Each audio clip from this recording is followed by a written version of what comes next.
Programa Plenitude, com Iraci Campos.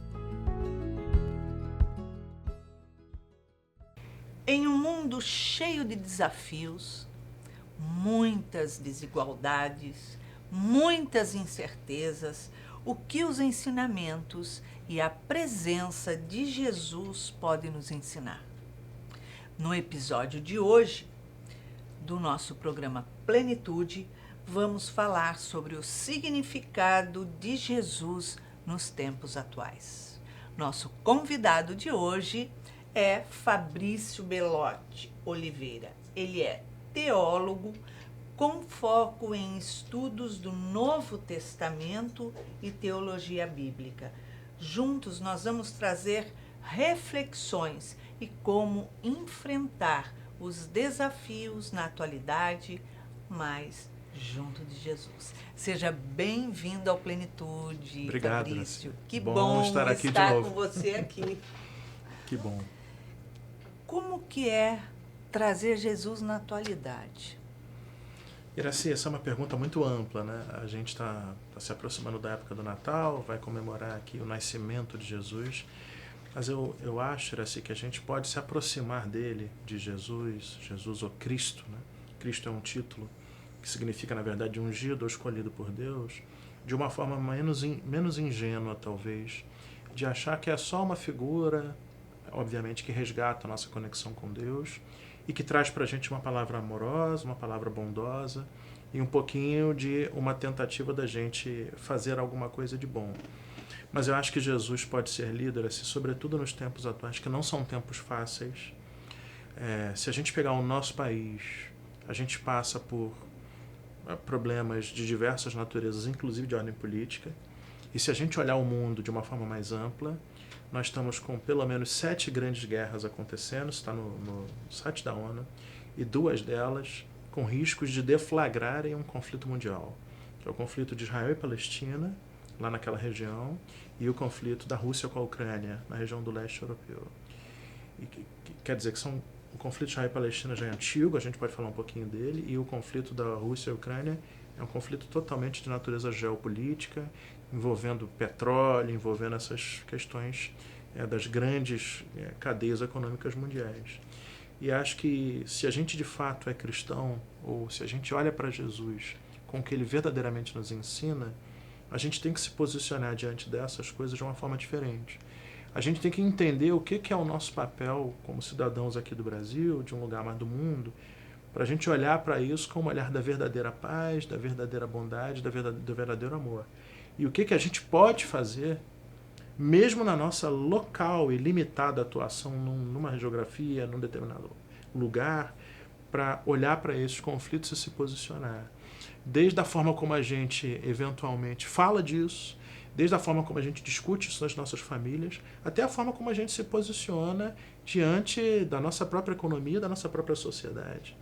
E eu acho que Jesus resgata, e obviamente a gente pode falar um pouquinho mais, um aspecto que a gente está precisando, da verdadeira fraternidade mundial, da verdadeira consideração de uns aos outros como irmãos, da forma que a gente pode, de fato, olhar para todo mundo com um olhar muito mais benevolente, muito mais caridoso, muito mais empático e compassivo.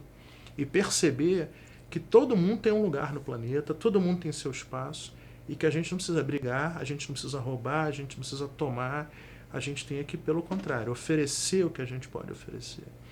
Então, o que eu queria destacar, talvez, nessa fala, é que a gente pode levar isso a consequências muito maiores do que só um discurso. Uhum. É o que a gente fala aqui, Iraci, você liderando a nossa casa e mostrando o que é a obra social do Instituto Mãos Unidas, que com tanta dificuldade para a gente conseguir manter uma casa numa região nobre da Zona Oeste, próxima da Barra da Tijuca, próxima do Itaiangá, de padrão elevadíssimo de renda, para você conseguir construir um terreno, colocar uma construção no meio, fazer umas salas para umas crianças, distribuir uma cesta básica, você tem que quase se esgoelar todo mês na palestra, toda a palestra, para conseguir pedir suficientes fundos para você comprar a cesta básica. Comida para os outros. Que não condiz com um meio onde a gente vive, que são um público de elite, um público que tem uma situação socioeconômica muitíssimo confortável. Exatamente. A rigor, Iraci, quase que assim, é óbvio que a gente tem que entender, cada um tem o seu momento, as pessoas podem estar passando por fases, e todos nós passamos por fases difíceis, incluindo fases financeiras. Mas quando a gente observa o público que frequenta a nossa casa, é razoável imaginar que uma cesta básica as pessoas conseguem doar. Com e a gente tem certeza. 350, 400 pessoas numa palestra, e tem 3, 4 palestras por semana, e são 4 semanas no mês. Então, muito mais, é muita gente.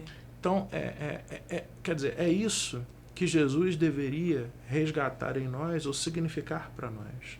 O verdadeiro olhar, não porque, então agora é Natal, eu vou lá no Seja, e a Iraci lançou de novo uma campanha. Sim, isso é fato e é muito bom. Mas verdadeiramente a gente foi tocado por uma espiritualidade com Jesus, ou para Jesus, ou de Jesus, que faz com que a gente observe o garoto de Rio das Pedras, tanto quanto meu filho, porque é isso que Jesus traz para nós. Quando ele não alimenta a diferença. Exatamente. Ele alimenta a união e a igualdade. Exatamente. Iraci, na época de Jesus, os maiores beneficiados socialmente eram os filhos dos aristocratas ou da classe dominante, e essa classe dominante era composta de 2 grandes núcleos. Os sacerdotes do templo, ou seja, os líderes religiosos locais, que não tinham nenhuma preocupação financeira, social. Se a pessoa era filho de sumo sacerdote, ela seria um sumo sacerdote ou ela nunca ia ter nenhum tipo de dificuldade na vida. E os outros eram os donos de terra, latifundiários, que, por sinal, muitas vezes eram os próprios sacerdotes. Então, Jesus, diante daquilo, quando ele chegava no templo, ele não via uma casa de oração. João capítulo 2, a gente verá Jesus falando, vocês transformaram a casa do meu pai numa casa de comércio. E ele lança uma crítica a isso, não no sentido de que não há necessidade de arrecadação no templo. Ele nunca falou que não havia. A tradição de Israel tinha os levitas e os sacerdotes que dependiam daquilo porque eram totalmente dedicados ao templo. Mas a questão é que não precisava ter aquela diferença social enorme, onde o filho do sacerdote morava numa casa e o filho lá da Galileia, como ele viu seus primos, seus irmãos e as pessoas com ele, que não tinham o que comer. Esse é o ponto. Isso é que Jesus deveria resgatar em nós nos tempos atuais. A gente está diante de um povo, que é o povo judeu, Iraci, só um pouquinho da história, me permita, o que é aquela sociedade ali? Um pouquinho antes, uns 150 anos antes, o povo judeu fez uma revolta, uma família chamada Macabeus, para tomar de volta a cidade de Jerusalém. Porque aquela cidade estava na mão de povos que não eram judeus. Eles fizeram isso. Foi uma revolta popular. Só que aqueles revoltosos depois traíram a revolta popular e falaram, nós vamos fazer um acordo político com os gregos. E, inclusive, o rei Herodes, que não era de origem judaica, era de origem idumeia, foi colocado no poder por causa de um grego. E o que ele fez muito habilmente? Os gregos, o exército grego, o exército lá dos generais gregos, estava brigando entre si. Existia assim, um general no Egito, que ficava ao sul, um general na Síria, que ficava ao norte, e a Judéia estava no meio. Eles iam se encontrar, iam brigar, e eles iam dominar. Por isso que a Judéia é tão importante. Até hoje, a gente entende a natureza dos conflitos que acontecem ali. Ele estava no meio. Esses generais iam se encontrar e iam fazer uma guerra. E aí, no meio, esse povo judeu lá que fez a revolta chamou um terceiro grupo e falou assim, ajuda a gente, porque se a gente ficar aqui sozinho, a gente vai ter problema. Sabe que grupo era isso, Iraci? Eram os romanos. E os romanos entraram na Judéia e demoraram pelo menos 4 séculos. Saíram. Nunca mais saíram. Então, quer dizer, num acordo político, a gente vê como eles se configuraram. E aí, como é que entra Jesus nessa história? Jesus simplesmente virou quando um de seus apóstolos falou, mas Senhor, que tal se o Senhor assumisse um poder político e se tornasse o rei dessa nação? Porque ele é levado...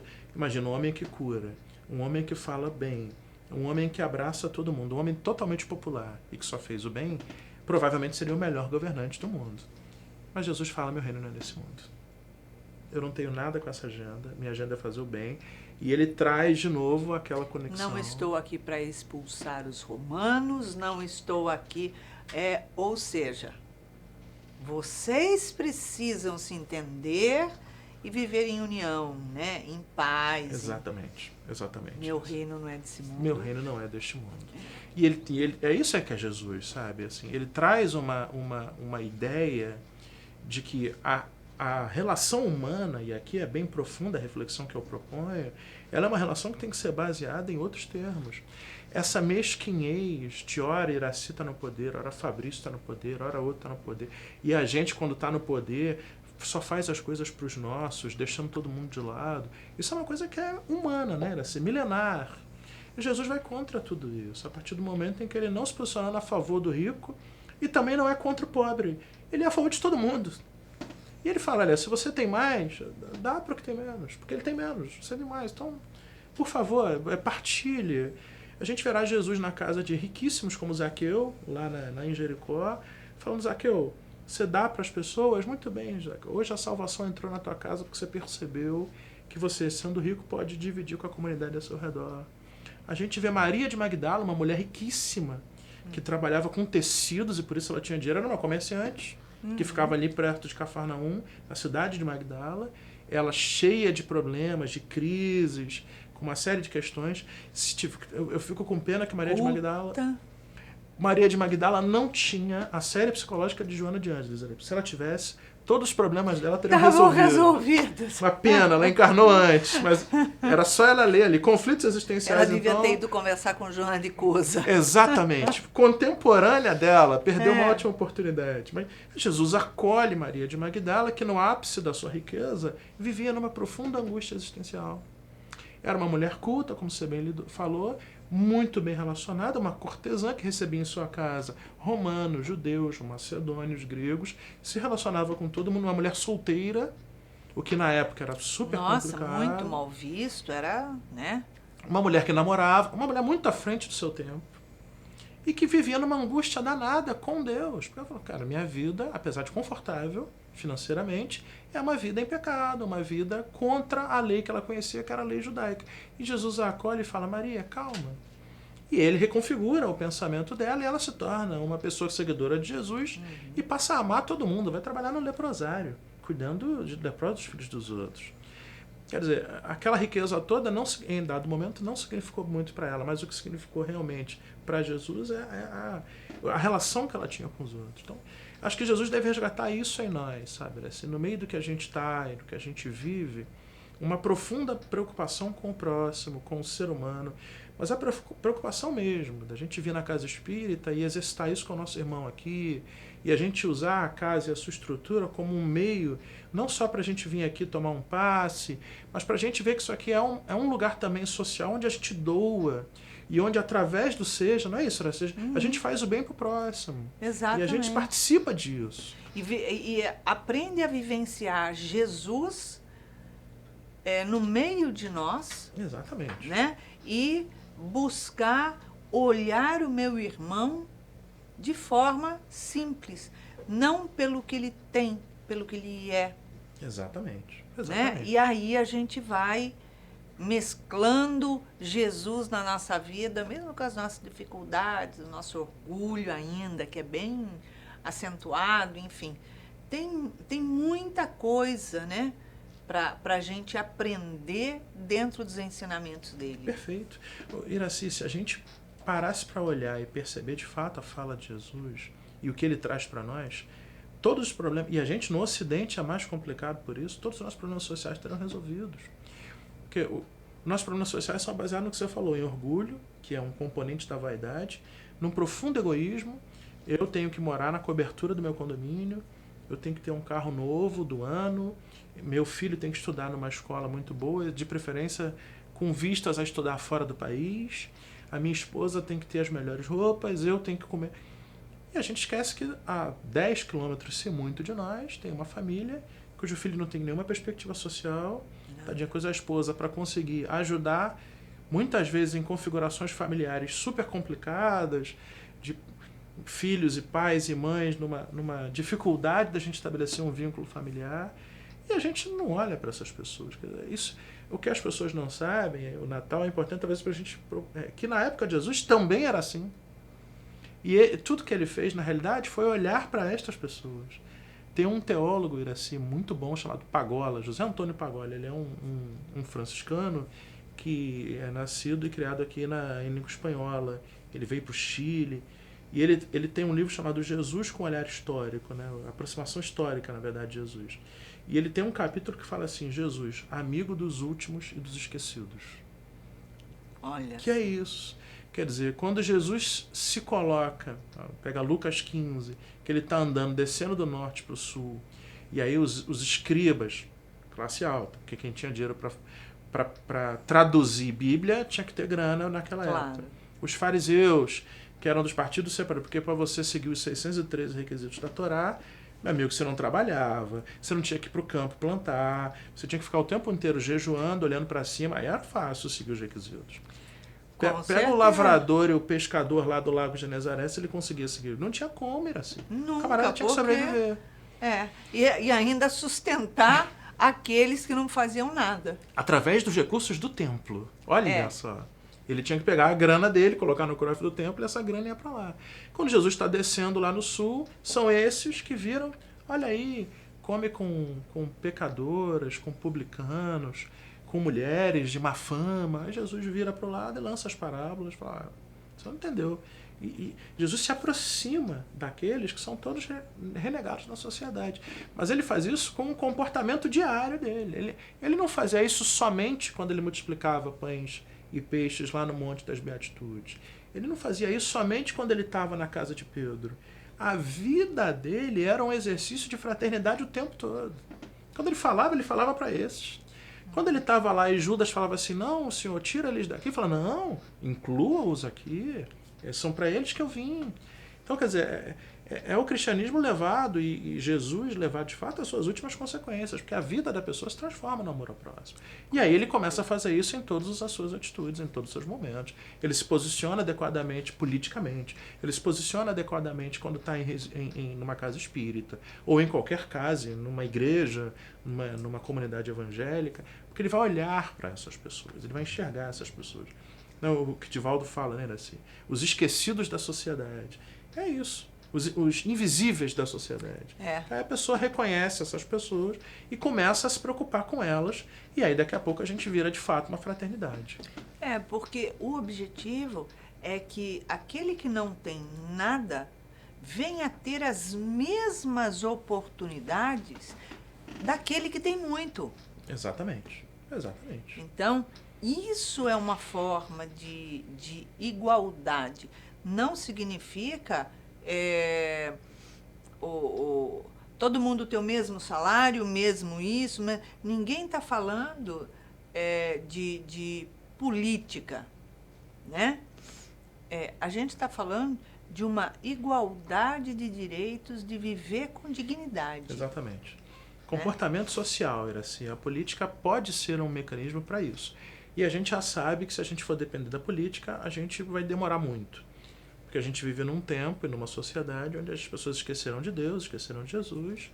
E até no meio político, muitos, não são todos evidentemente, mas muitos estão preocupados com as suas questões e no seu processo de desenvolvimento. Mas a gente pode fazer a diferença sem depender disso. Mais uma vez, Iraci, o Instituto Mãos Unidas está afiliado a que partido político? Nenhum. Iraci, jamais estará. Você aponta, você, o Seja Barra, a diretoria do Seja, os médiuns aqui da casa e a nossa obra social, ela defende e é apoiada pela bancada de que partido? De que agremiação? Nenhum. E nem por isso a gente deixa de... Isso é Jesus. Porque quando você está lá na obra social e está gastando seu fim de semana, que você já gasta bastante tempo aqui no Seja, ainda está gastando lá, e todos os trabalhadores que estão lá, você está fazendo isso por Jesus. A gente lembra do encontro que tivemos na casa, né? A mim o fizestes, que um franciscano falou para nós, que é a tradição deles também muito bonita, de que, na verdade, quando Jesus, ele pegou Mateus capítulo 25, quando Jesus fala que quando você faz a um desses mínimos meus irmãos, a mim faz. Que é isso, é a gente reconhecer a verdadeira fraternidade na qual a gente deveria viver. Ter a solidariedade acompanhada, atrelada à compaixão. Então, quando você coloca esses dois sentimentos, né, Porque não pode ser só sentimentos, porque o sentimento somente sentido paralisado, ele não gera frutos. Sim, a Então, prática. você colocar esses dois sentimentos em ação, você está seguindo o que Cristo falou, Exatamente. né? E foi o que ele fez, Estou inclusive. aprendendo a ter desprendimento, estou aprendendo a servir. Né? Isso. E ele fez isso o tempo inteiro. O tempo Nossa. inteiro. O tempo inteiro. E a forma como ele administrava os conflitos dos seus próprios discípulos.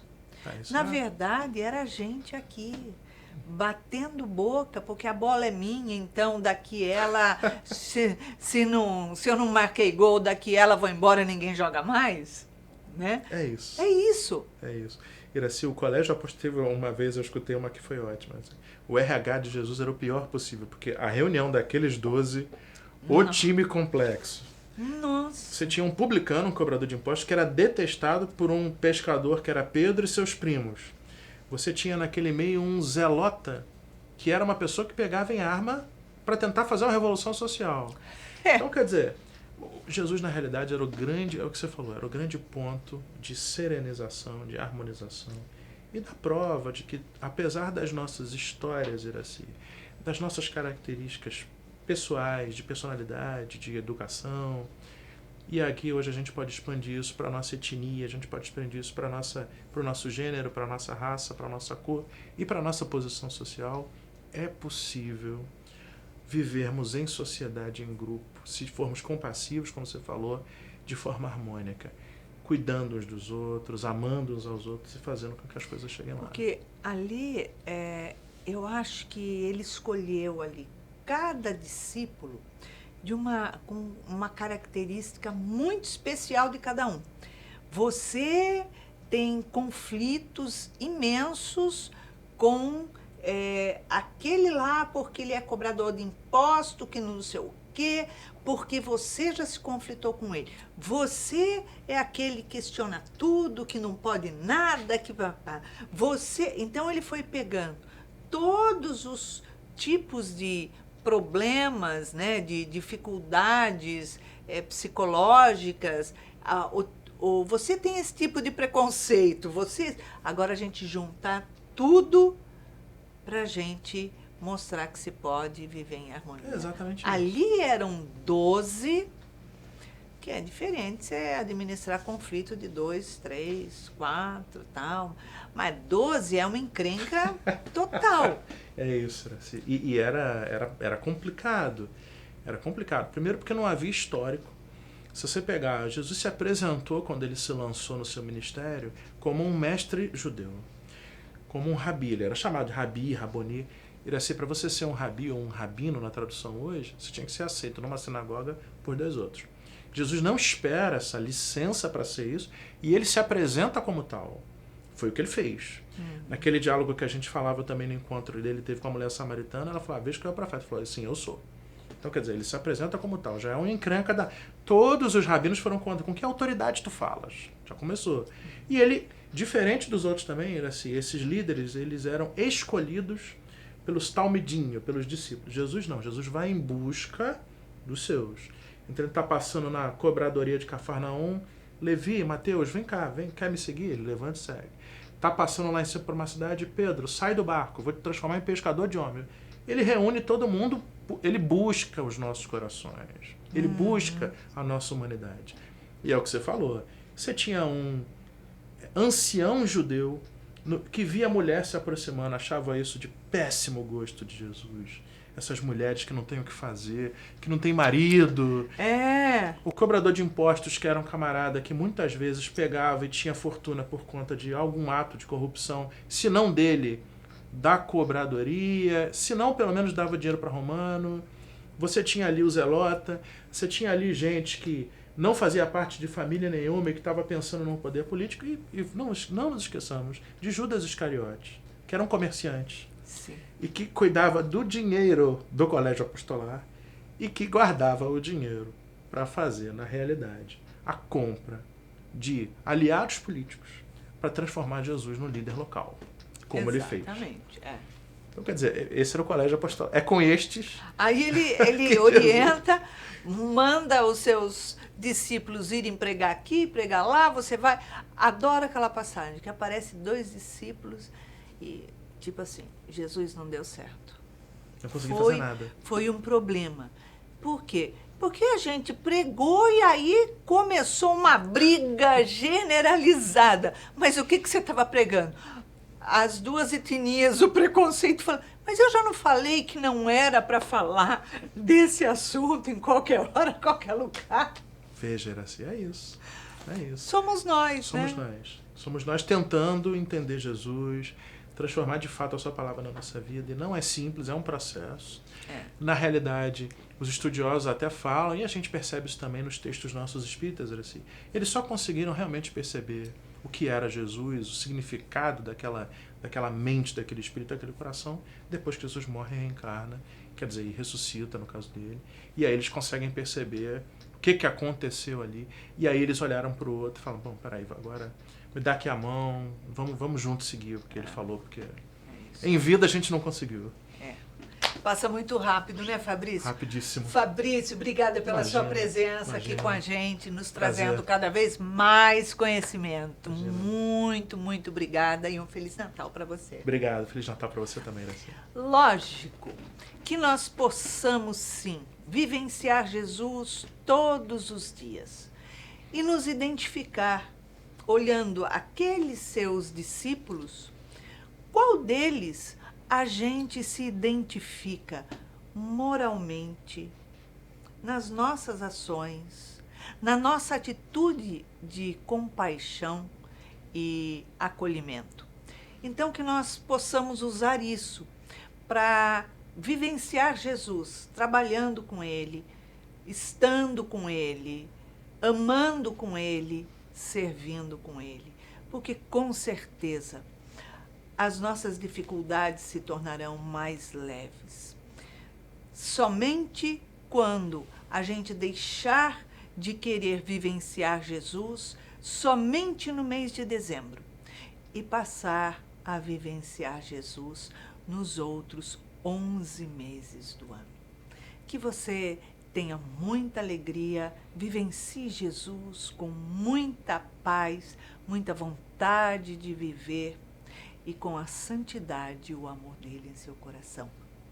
Beijinho carinhoso e até o nosso próximo episódio.